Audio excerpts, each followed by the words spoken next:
If Blender is crashing on startup, especially after an update, don't worry. In this video, I'm going to show you a few proven fixes that can get Blender launching again quickly.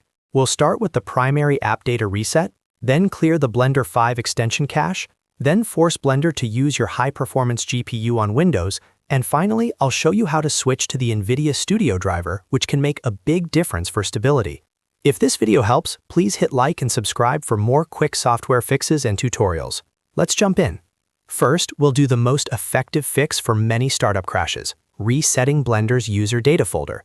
To do that, press the Windows key and R at the same time to open the run box. Type %appdata%, then press Enter. This opens the roaming AppData location on your computer where Blender stores settings, preferences, and some cache data that can sometimes become corrupted. Inside AppData, look for the folder called Blender Foundation.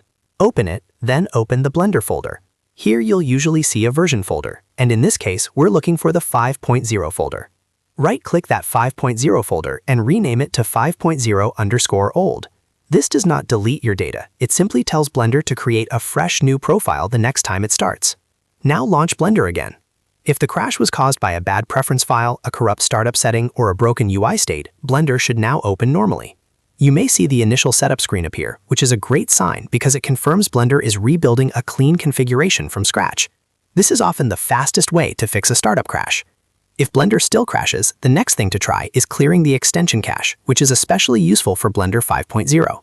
Go back into that same 5.0 folder in AppData.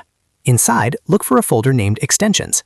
This folder can store data related to Blender's online extension system, and sometimes that cache can silently break startup.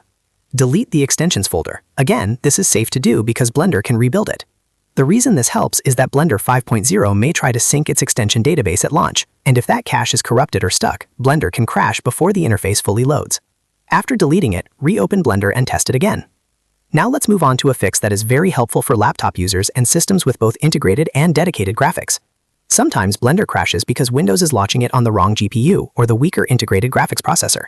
To force Blender to use the powerful GPU, press the Windows key and type Graphics Settings. Open the Graphics Settings page. Click Browse, then navigate to the Blender installation folder. For Blender 5.0, that is usually C Program Files, Blender Foundation, Blender 5.0. Select blender.exe. Once it appears in the list, click Options. Choose High Performance, then click Save. This tells Windows to run Blender using the stronger graphics card instead of the power saving option, which can improve both startup stability and performance. If you are using an NVIDIA GPU, there is one more major fix to try, switching from the Game Ready driver to the Studio driver. Studio drivers are often more stable for creative apps like Blender. Open GeForce Experience, then click the three dots next to Check for Updates. Look for the option to select Studio driver instead of Game Ready driver. Choose Studio driver, then click Download or Install. Once the driver is installed, restart your computer and try Blender again. This can solve crashes caused by driver conflicts, GPU initialization problems, or compatibility issues after a Blender update. So to recap, if Blender is crashing on startup, try these in order. Reset the AppData folder by renaming the Blender 5.0 profile. Delete the extensions cache. Force Blender to use the high-performance GPU in Windows. And switch to the NVIDIA Studio driver if you have an NVIDIA card. One of these fixes usually gets Blender running again. If this tutorial saved you, make sure to like the video, subscribe to the channel, and comment below letting me know which fix worked for you. That helps the channel a lot, and it also helps other Blender users find the solution faster. Thanks for watching, and I'll see you in the next one.